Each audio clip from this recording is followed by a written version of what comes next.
Gents, episode 30 of the Jag Bros Media Podcast, Strong Capable Men Podcast, the fucking who knows what podcast, but this is episode Les. 30. We're definitely into the top 20% of podcasters, a personal goal that I wanted us to achieve. We obviously achieved it 10 episodes ago, but now we're even further down the rabbit hole.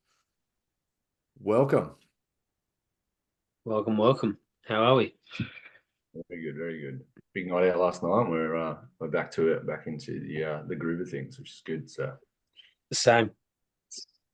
big night Love out with it. the kids.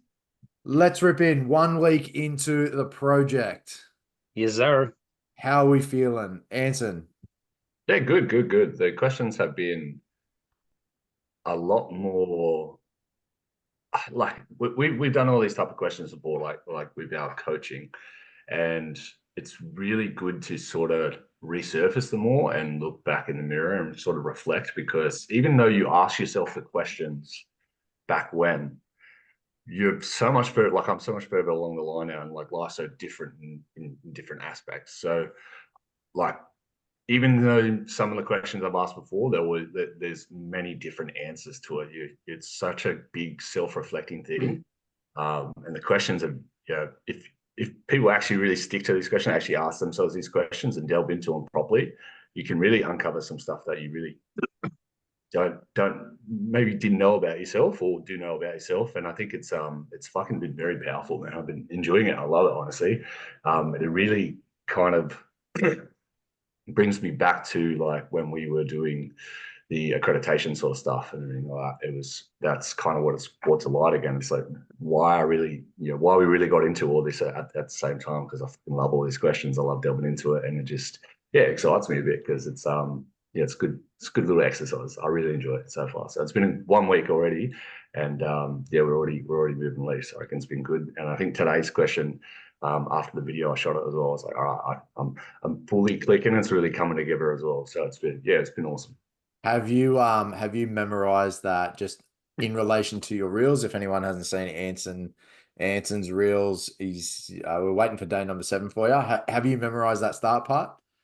Pretty much, yeah. It's like 100 days of habit building, 100 days of having 100 days of 100 questions to unlock my internal conversation, or to become a strong, capable man I'm made to be.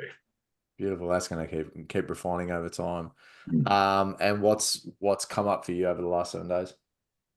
Well, as I said, I think it's all come like full circle now. It's for me, today's question was, what's one area of my life that I needed to sort of improve? And it's definitely the business side of things that we've been talking about for ages. And I think it was a good sort of question to sort of delve into, to be like, all right, well, what's really the necessities of what we're going to be doing, or what I need to be doing on a day to day to ensure that we keep pushing this. This is one of them for sure, is to improve the podcast.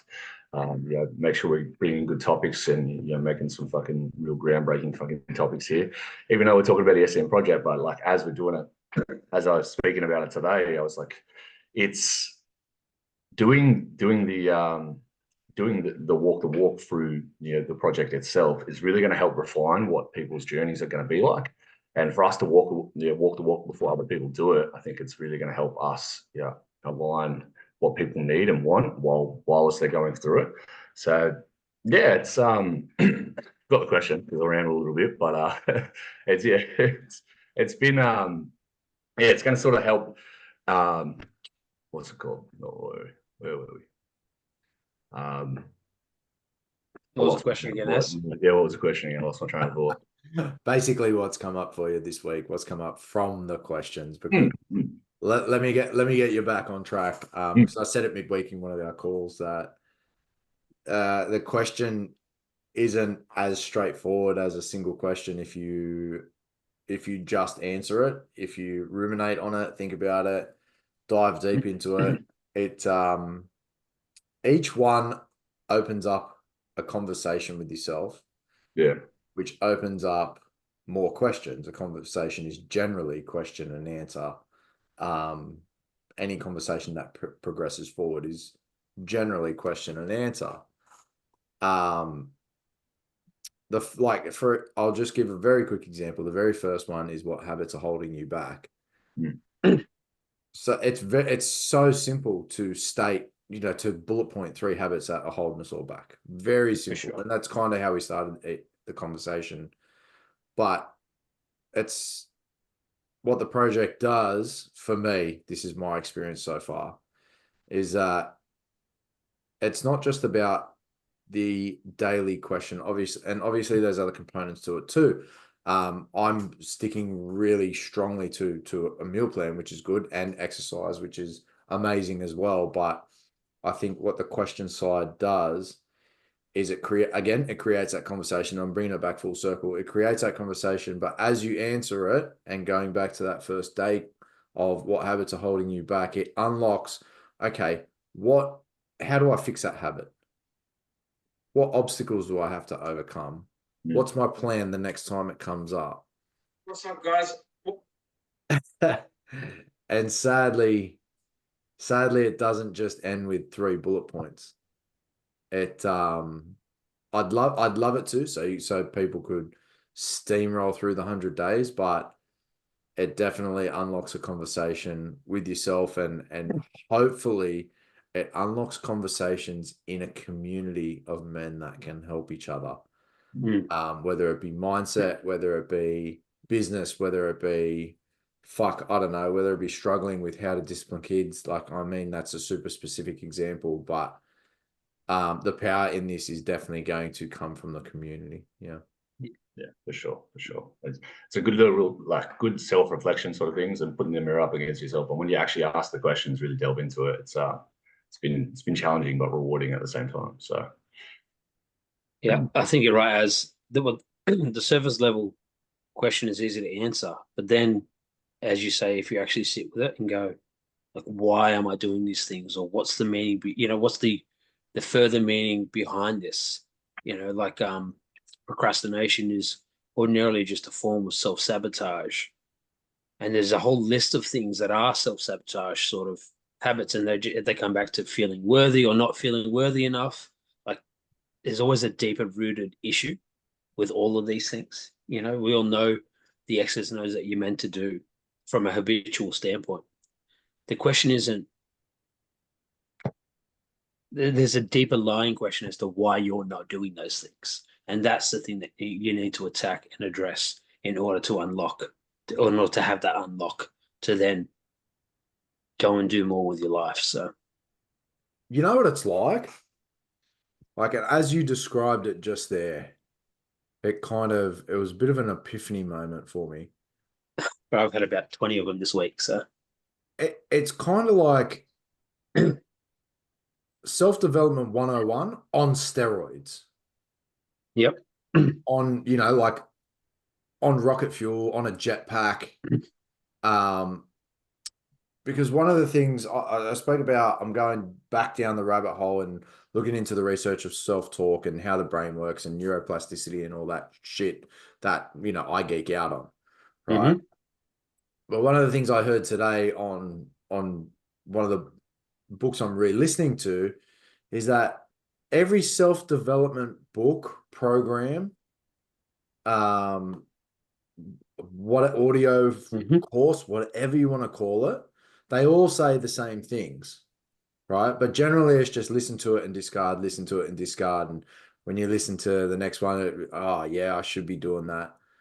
But when you have a conversation with yourself through one of the daily questions, it makes you go further.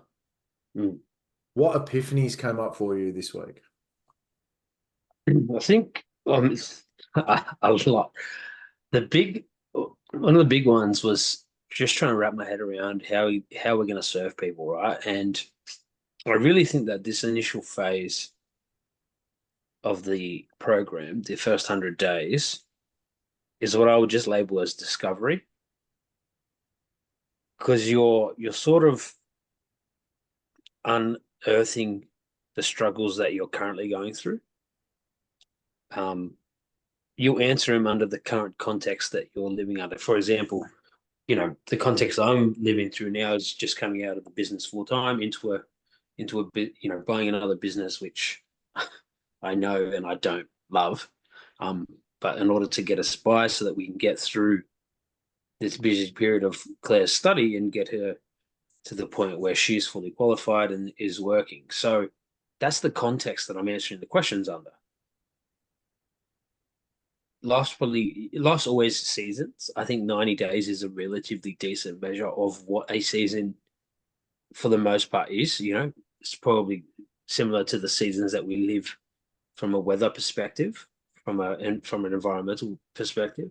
Is that right? Environmental, yeah, from a weather perspective, right? So I think these questions, what they do is really help you to understand where you're at in the current circumstance.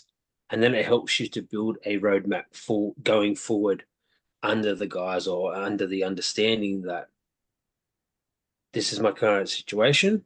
If I want to change the situation, I need to then start putting in place daily steps, daily habits to get myself out of the situation. It also allows us to then go, cool, what's a minimum baseline for different habits? So it could be simple, waking up in the morning early to get stuff in before work because you've got stuff you have to do of an evening. It could be can't exercise 6 times a week, so rather than doing none, do 3. Know that you're super busy from a work perspective, so prep your meals, so on and so forth. So it just helps you to understand the challenges that you're going to face, the oncoming challenges, and then map out a game plan as to be as efficient as you can in order to attack them. So I think that was a huge one for me. And the other one was around happiness and success. I said it in my vlog, but basically day 6 was what makes you truly happy.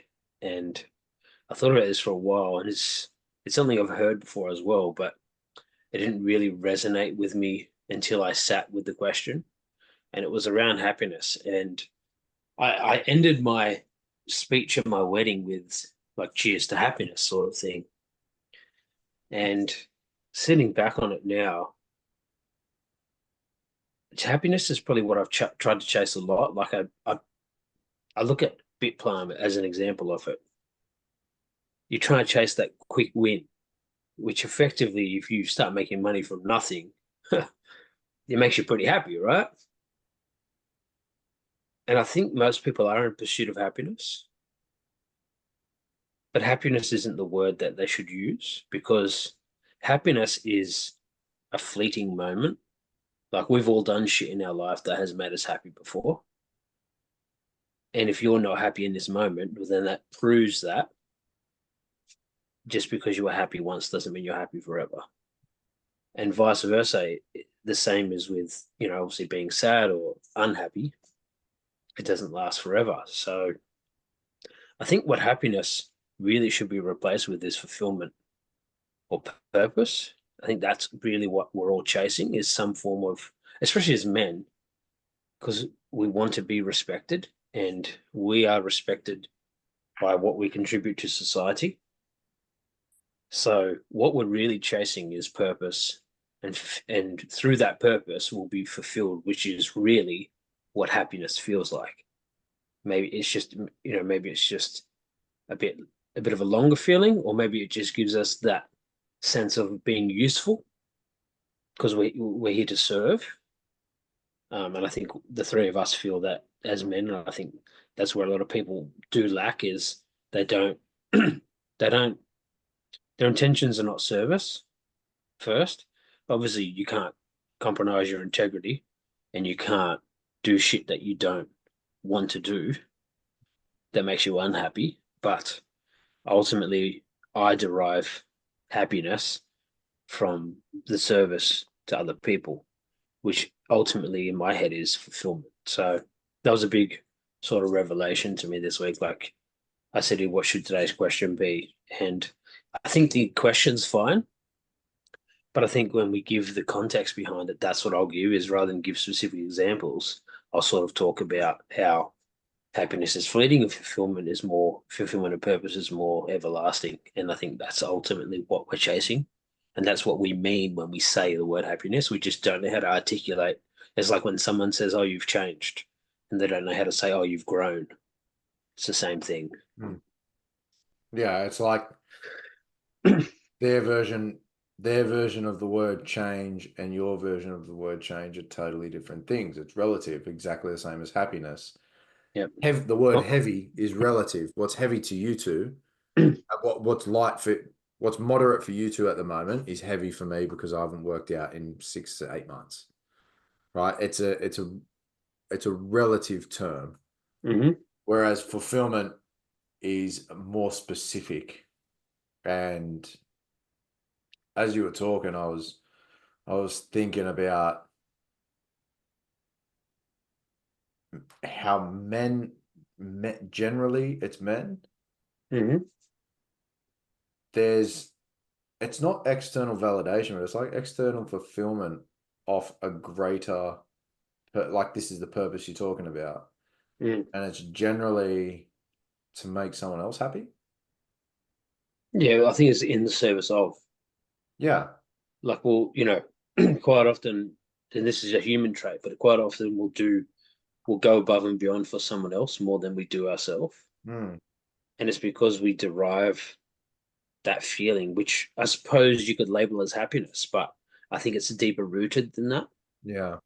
As fulfillment or purpose, and yeah, I think that's ultimately that's the way I interpret the question is happiness is fulfillment. It's just the surface level. Yeah. Jordan Peterson says treat yourself as you would. He uses like a pet or a dog as an example. Treat yourself as you would treat your dog. Feed yourself as you would feed your dog.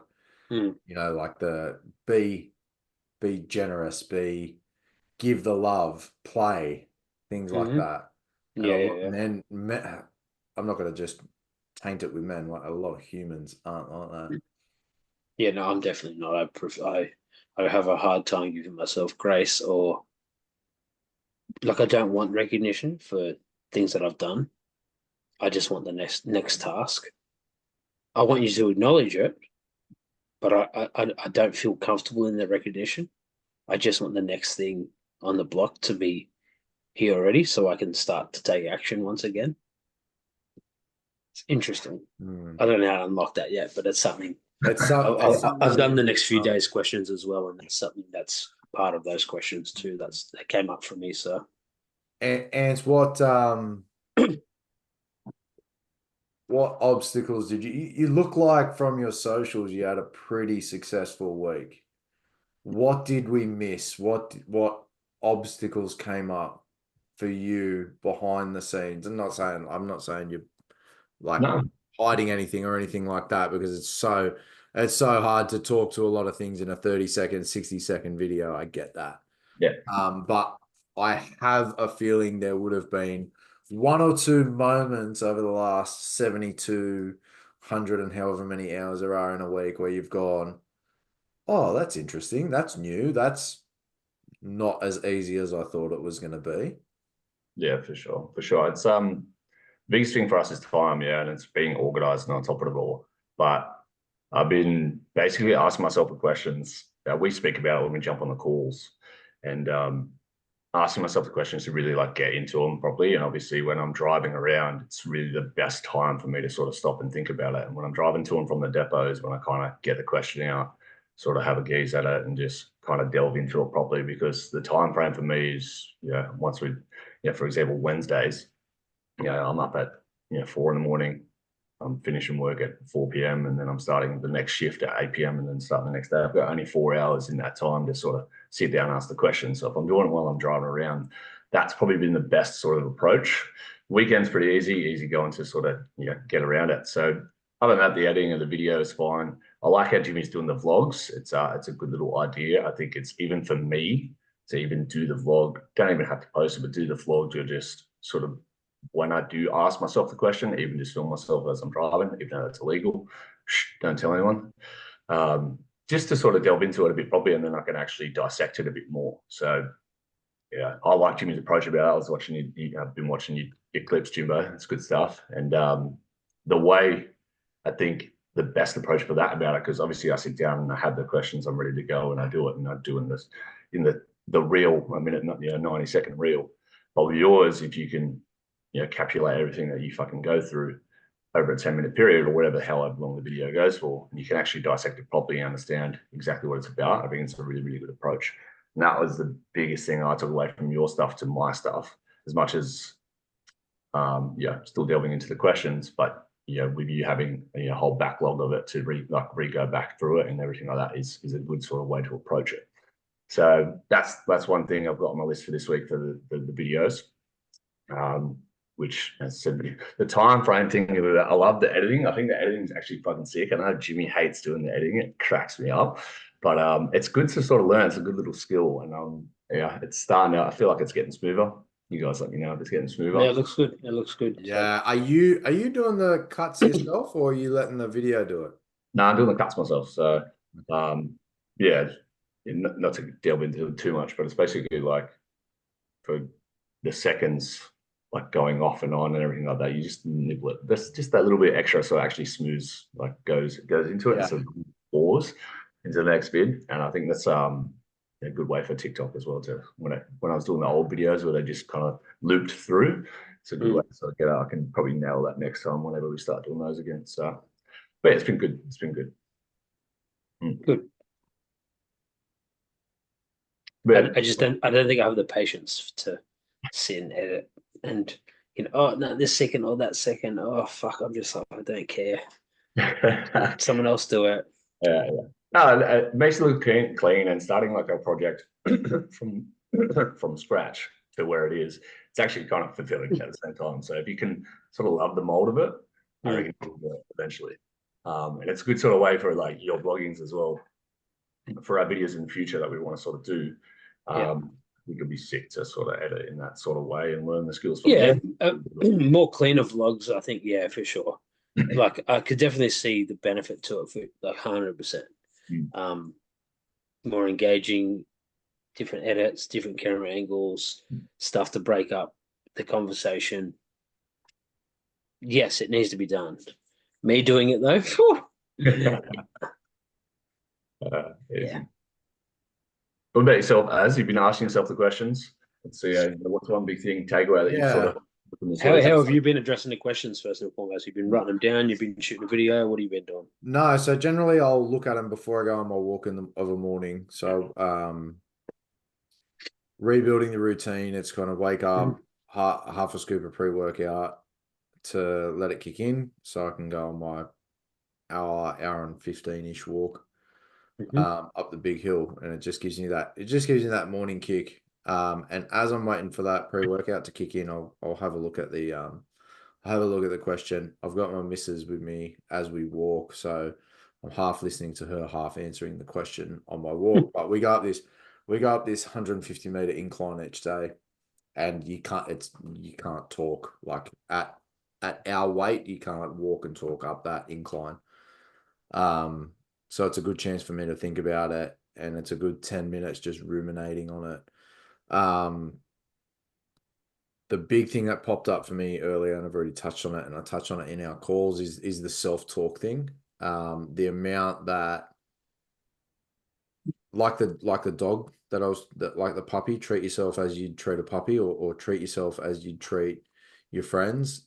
We don't talk to ourselves that way. I'm not 100% what it's like for a female, and I know I'm generalizing there, but men generally, some of the things we say to ourselves, we wouldn't say to each other. We wouldn't say to the boys. We wouldn't say to the guys at golf. We wouldn't say to, we don't play football anymore, but we wouldn't say to the boys at foot. We wouldn't treat other men that way, which is really interesting. And I think that comes back to the self-talk and not knowing, like, the art of conversation. We were talking about Vin Zhang the other week, how he's a master of conversation, teaches it and stuff like that. The art of self-conversation, a lot of people don't really understand. Self-talk mastery is something that popped up for me. I don't treat myself the way I talk to you lads, for example. I don't treat myself and talk to myself the way I talk to my oldest friend. So I think that's going to be, and I'm guessing here, but I'd say that it probably came up for you lads as well, without it being conscious, without you guys going, fuck, I shouldn't talk to myself that way. I shouldn't say those things. Because even on the call, when we're just talking in general, we'll go, oh, shut up, you idiot, and talking to ourselves. Right? Or Anson's usually talking to someone on the road. But that's the worst road rage. The worst road rage I've ever heard in my life. So I feel, and that has come up. That's brilliant. The self-talk thing has come up every single day. Yeah. Okay. I was so you're conscious of it now, and you're trying to catch yourself in the moments. Yeah. That's what I'm hearing. Yeah. Yeah, absolutely. Yeah. And doing the whole catching, and then, okay, what should I be saying? Yeah. Because it's easier it's easier when we're on a call, because Jimmy, typically it's you'll go, don't say that, or you'll say something to we'll catch ourselves. I'll definitely catch you with it. So yeah. And it was interesting this morning. I went down to Raby, and I was doing some gardening work on Dad's house. And it was just having that time, that conscious, prolonged conversation. It's tough, because go. Well, as you're talking, this is what's come up for me there. You say that you wouldn't say it to anyone else. And I agree with you. We obviously see ourselves, like, we have expectations of ourselves based on our life experience, based on what we know our capabilities are, based on what we've achieved or haven't achieved prior in our life. Do you think the negative self-talk comes when we don't live up to the expectation that we set of ourselves? Yeah. Oh, yeah. Yeah. Absolutely. So I'll go back to the road rage example, right? No, I think I think it's a good example, right? So learn to drive. Touch wood, there's a prang, right?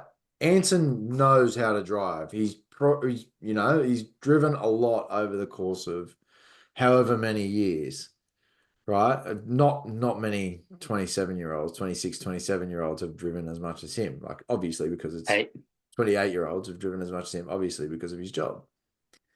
So I'd say if there were, again, touch wood, he has a praying, he'd probably have a super high expectation of not doing that because of his not having a praying. Yeah. So that's the example I'd use. Again, it's relative. Heavy is heavy for you guys. Heavy for me isn't heavy for you guys at the moment, right? He's driven more than any other 28-year-old because of his job. So I think it's more when we come across an obstacle that we weren't anticipating, and which is life. Which is life. Exactly right. I'm learning that every day. We hold ourselves to majority of men hold themselves to massive standards, and we need that self-awareness with that, and it comes in many forms. Self-awareness comes in meditation, prayer, fucking cold plunges, all that stuff. We need to self-talk. We need to get better at that, so we can manage our expectations. And I'm not saying to lower them. I'm saying not. Exactly what you said, to realize that shit's going to pop up. Yeah. I was listening to Sam Oven's chat today. The dude's super like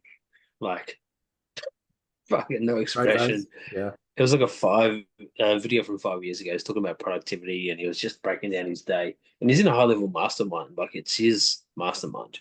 Yeah. And these guys are in there. He used to run before. Yeah. But these guys are in there and just asking, like, just weird questions. Like, he shows out his day. and then they're just re-asking questions about exactly what he's explained, and he's just like, what the fuck's going on here? But he brought up meditation, and I've never really understood meditation.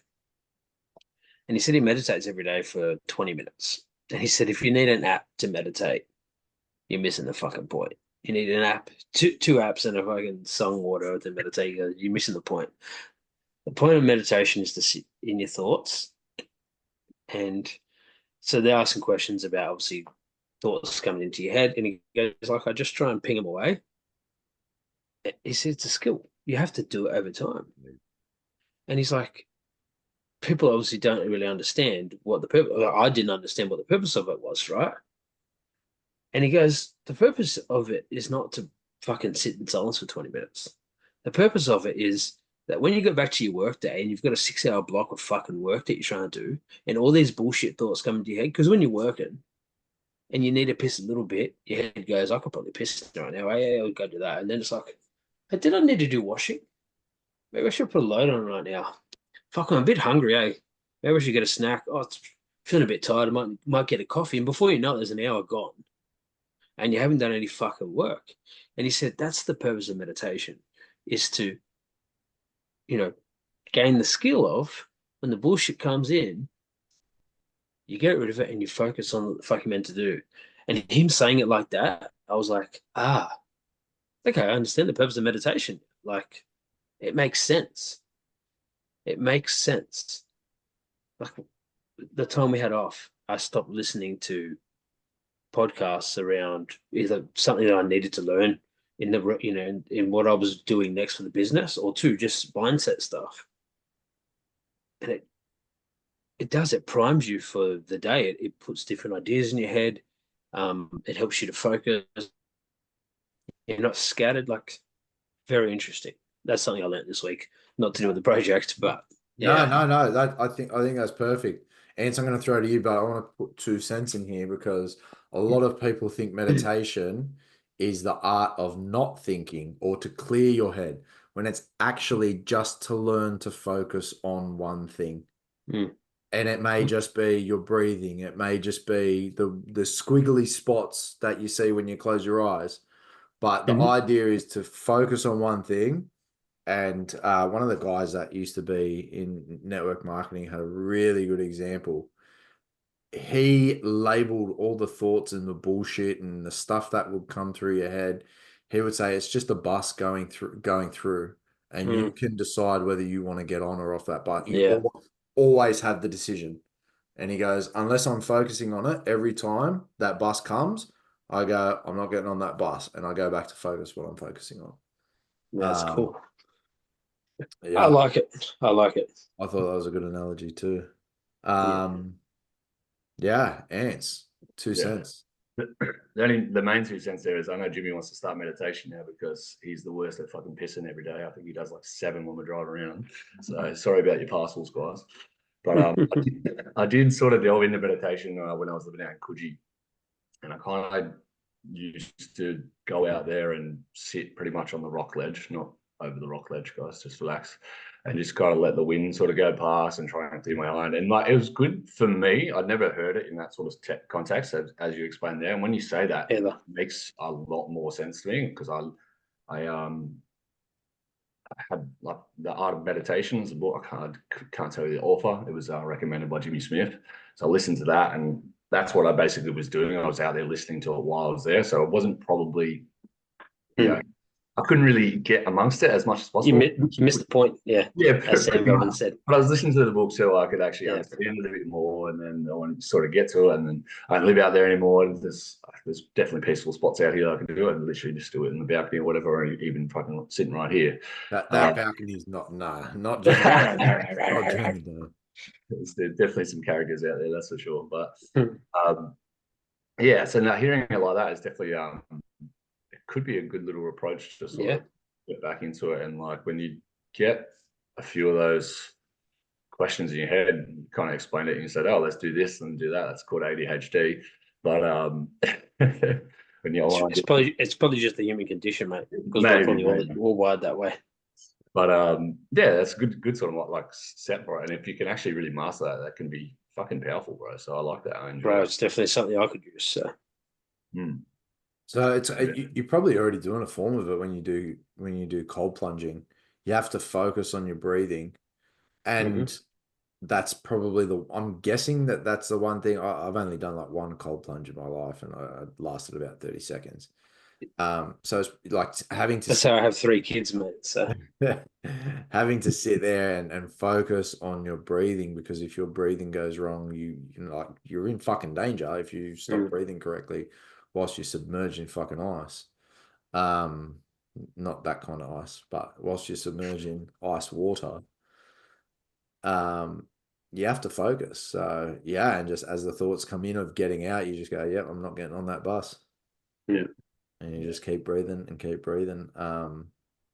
Same with the cold Yeah. showers, bro. I step into the cold showers. I'm like, what the fuck am I doing this for, bro? And just as soon as you're in there, That's the other thing that comes up is the negative self-talk. yeah, Negative self-talk and the focusing on breathing. They're 2 things. for sure, for sure. But yeah, I get in there like, what the fuck am I doing this for? And then like 10, 15 seconds, you're like, oh, like I'm used to it now. You get used to it, like and you just And that's a common question that people are gonna have when they're doing that stuff. Like, so I knock morning routines because Because Alex Hormozy does. I was knocking it No, way I'm before joking. this. I'm joking. I'm joking. But my success always came from the first thing I did after I got up. I had to be what moved the needle towards the thing. That's how I worked, right? Yep. For people who thrive with a morning routine, you nailed it on the head, priming, right? Priming yourself to get into the right mindset. Some people need to prime themselves. It's like I see it like coffee, like caffeine, right? That primes me to get into the mood to work 2 hours straight in the dead of the night at 4 a.m. on an e-commerce website. Like Yep. 5 years ago, we'd look at someone who was doing that and go, "You're an idiot. Like, just do it after work, or just do it at lunchtime, or just do it." But it was the first thing gains me, but priming is a best practice for Yep. people who need to get into that. And I think on that then it's seasonal, right? So when you first start something, you have to thumb it in. You have to force it. And then as you do it, like so the morning routine, the purpose of the morning routine is to set up the habit of priming yourself for the day. Once you can just step into that mindset, waking up, hit fucking stop, and then go to action, the morning routine is no longer necessary because you've now built the muscle of being primed. Yeah. And for anyone Epiphany. sorry? Epiphany. Yeah, well, for anyone who's listened this far, if it sounds woo-woo, and even for you guys, there's actually science behind it. Read Robert Cialdini's book, Persuasion. It's around marketing, but when you get into that, when you like prime people, they're going to act in a certain way, right? Like, Yep. it's a physical example is going for a gym session. You get your pump, you're going to act in a certain way. You've got testosterone pumping through your body. You've got muscles that have just, torn shreds off themselves that are bulging out of your body type thing. Like, it's a bad example, but it's a way of priming yourself to act in a real sort of masculine primal way type thing. Yep, for sure. And it works for people who need it. It works. Yeah, like I don't have a morning routine. I've got a night routine, but that's pretty much the morning routine for it. It's just like I don't have I do have the time if I really want to get up, but I get up at 4, but I don't want to fucking lose any amount of sleep. So if I have a night routine that helps me get a little bit more sleep because I struggle to sleep at night, like early anyway. So that's what works best for me and sets me up for the day. So like as soon as we pop off here, I'm gonna jump straight into all the stuff, get it all ready, and then off we go. Off we go to bed after that. So And to tie it back to the self-talk questions, if someone goes, "Why the fuck am I doing this?" If you have an answer ready, that cuts that fucking question off at the knees, and it'll just be, instead of asking why the fuck am I doing this, it's you're up going, "I'm doing this because X, Y, Z." And that's how self-talk Yep. mastery, like it's a dumbed down version, But that's how it works. It starts wiring new fucking neurons together and starts priming yourself to go, I'm doing this to get X, Y, Z. Yep. What's the start of the whole Mosey Williamson podcast? Hard shit is hard. That's why it's hard. Sometimes it's that simple. Yeah, but life is that simple. That's Life right. is That's concept, exactly right. plan, and action on repeat. That's literally it. Concept or research, plan, take action. All right, here's something for you then. What's the risk of someone not playing full out if they say, I'm going to do the project, but they're just phoning it in? Well, that's the risk of someone half-assing the project. Half-assing, not action. Hard things are hard because they're hard. Yeah. You The have risk is you have to do the action, whether you're going to think about it for 20 million hours before, you still have to do the action. So just do the action. Yeah. If someone The goes risk to is that you're in the same spot in 100 days' time. Because if you don't actually unlock that internal dialogue, identify the problem areas of your life, look at the man in the mirror and realize that it's your fucking fault that you're there, and then, create a plan and take action, you're going to be in the same spot that you were 100 days before that, like when you started the project. I mean, ultimately, most things, especially if they're big things in your life, most things you can't just flip a switch and change. For example, you hate your job, right? You can't just quit your job tomorrow. You've got bills to pay. You got bills to pay, right? You got to upskill. You got to get your resume sorted. You got to apply for new jobs. You got to maybe buy a new fucking shirt for an interview. You've got to go on the interview process. You've got to hit the second interview. Like, it's a process, right? It doesn't just happen overnight. Most things, tomorrow I'm going to start exercising 6 days a week. Diet starts Monday. Starts Monday. But you haven't changed anything about your schedule. There's a reason that you haven't been doing it, and the reason is I don't know to do these things. I don't know that there's benefits to them. The reason is it's not a highest priority. So you just trying to thumb it in, I think, sets you up to fail. You might be successful for 3 months, but to fail at some point, because there'll be something else that then becomes the highest priority, and then you phone it in. Whereas if you actually just start changing one thing a day and then change something, whether it's the next week or the next day or in a month's time, to then put yourself in a different position 6 months from now. Like I've noticed that with Claire, like we've had a good chat the last few weeks around what life looks like after her study finishes. And there's some changes that we want to make in our life, in our world. They don't just happen like that. We've got to hit the first domino, and then that domino will then knock the second domino, and it could be a 6-month process. And I think most big things in your life do happen like that, unless there's a big catastrophe, someone dies, whatever. Yeah. And it's forced change. Ordinarily, it's a process, and it does take its time. So you've got to bring it back, and I think that's what is meant by. You've just got to start. When people say, show me your habits and I'll show you, I'll tell you life in 6 months, 12 months, a year, a couple of years time. I think that's what it means is just, you've got 10 things to change one and execute on that and get that fine tuned for the next month and then change the next one. And then you might have momentum. You can change 2 in the next month and 3 in the next month. And before you know it, 6 months goes by and you've changed those 10 things and you're living a different reality. But you have to start with, that lead domino. And I think that's really what the next phases of what the project are going to be is discovery, map out, sort of wheel of life it. This is my target area for the next 90 days. Lead domino, daily action, execution. 30 days, assess, pivot if needs to be, otherwise continue. 60 days, same thing, review. Do I need to change it? No. Get to your 90-day mark and then go, cool, wheel of life. What does it look like? Is that still the area of concern? No.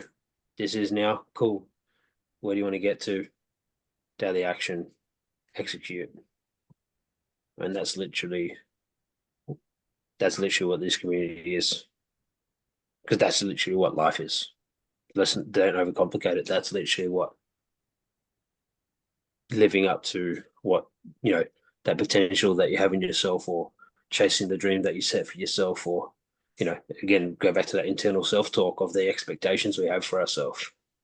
If we want to live up to that version of ourselves. Understand the direction, make the plan, daily action, execute. Rinse and repeat. Love it. Not overcomplicate it. Turn to the community for help, like-minded people. It's like in business. You want to scale from a marketing perspective. Well, you've got to test ads for 90 days, understand which ones work, double down on the ones that work. Yeah. You can't test 90 ads in one day. It doesn't work like that. You test the ads over 90 days. And that's what I mean by it takes time. But what's the first thing you can do? Because then what number one leads to 2, 2, 3, so on and so forth. So definitely a lot clearer in the vision of how we're going to help people. Definitely a lot clearer on the vision of what it is that we deliver. It's been good so far. We're 7 days in. Yeah. That's the power behind it, right? 100 days, that's the power behind it. And it's only 1 week, baby, 1 week. So yeah. I think And the beauty of the 100 days is that if you ask yourself these similar questions or the same questions in the following 90, again, because that season of life is different, you answer them differently. Yeah. But you just do it on repeat. That is life. Yeah, because you're fighting a different boss with the same question type thing. Yeah, exactly right. You've beaten one boss, and now you've got new habits that are holding you back from the next boss. And that's just obviously one example. What do you think? I'll probably tie a bow on it with this question, and it's not a powerful question, a super one like an epiphany or a super powerful question, but I just want to see where it leads. What you can use a percentage or you can use a number, or I'm not fast, but how many people out there are phoning it in life? Men in general. Close to 100. Yeah, I'd say everyone's. I'd say we're even guilty of it at times too. At times, for sure. Different areas, for sure. Yeah. I'd say if not 100, 99.9 something. I'm serious. Yeah. When you think about it, like you can be focusing on so many areas, but you're always letting yourself down in other ways. And if you're not actually pushing yourself through it, like you definitely always, there's 100. I reckon it's 100%, 100%. All three of us are definitely. But no matter what your circumstances are, there's always something that you're always pushing around. So I feel like if you're not asking yourself this question or pushing yourself to that next level, everyone will be doing it. So. What do you think, Az? Yeah. I think you've obviously got like your Olympians, your high level sort of. I think that's also the same thing, John. I go to athletes. Yeah, I go to athletes because they generally have a plan. Like I think of Michael Phelps as someone who doesn't phone life in because the stories I've heard of him were his daily routine was just completely set, right? So there's probably 0.1% of people out there. I definitely think it's high, but I mean, I'm not talking about every area of life. I'm just talking in general. Like the majority of their life is being phoned in. Wake up, work, home, beers, cigarettes, sleep, rinse, repeat. Okay, well, to that extent, it's probably 99.9. Goggins is the exception there. No, but like I would say Jadon Sancho right now is phoning it in. I'd say Ben Simmons is fucking phoning it in. They're at the top of their game, right? They're in the top 0.1% of their profession. So I think again, maybe it's seasons. A big thing that you spoke about this week, Anson, was execution without emotion, which is something that I'm fucking terrible at. Terrible at. But I think that's a huge thing. Like I watched Ovens in that chat today. It's like an hour and 15 minutes. It's a fucking character. He's just like this the whole time. Not like this. Like this. The whole time. And I think Hormozy is very similar. He can turn it on. He has got personality. But then you got Williamson, who is a character. Rogan, who is a character. Like, it's not one size fits all. It comes down like every individual is different, which is why from a life coaching perspective, right? I can't give you the answer for you. You can only give you the answer for you. I can shine a light in a direction, but you've got all the answers already. And I do think 99% of people, though, are playing well under the potential. Their idealistic version of themselves. If they knew they couldn't fail, if they knew that no one was watching, or if they could fail behind closed doors, if they didn't fear judgment of other people, if they didn't want to disappoint people, if the people around them were supportive of their goals and dreams,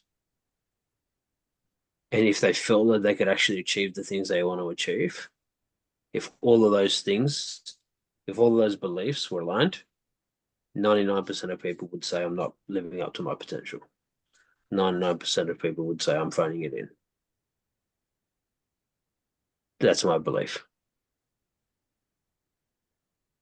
Sounds about right. Let's tie a bow on this puppy and get out of here. All right. Go on then. Cheers for listening. Where can they find you on the socials, lads? Good old Anson G Fit for Instagram and TikTok, and Anson Gilligan just on Facebook. Yeah, and Jimmy G. Nope. What am I saying? Transform with Jimmy G on Insta and on TikTok. My YouTube is Jimmy Gilligan 11. I'm posting on there every day, vlogging the SCM project. So check that out. Yeah, that's us. As me, everyone can find me at the THE John as a party. It'll be in the show notes because no cunt can spell it right. And this is pronounced with two porter by an N, so by a H. Sorry. We'll leave it at that, lads.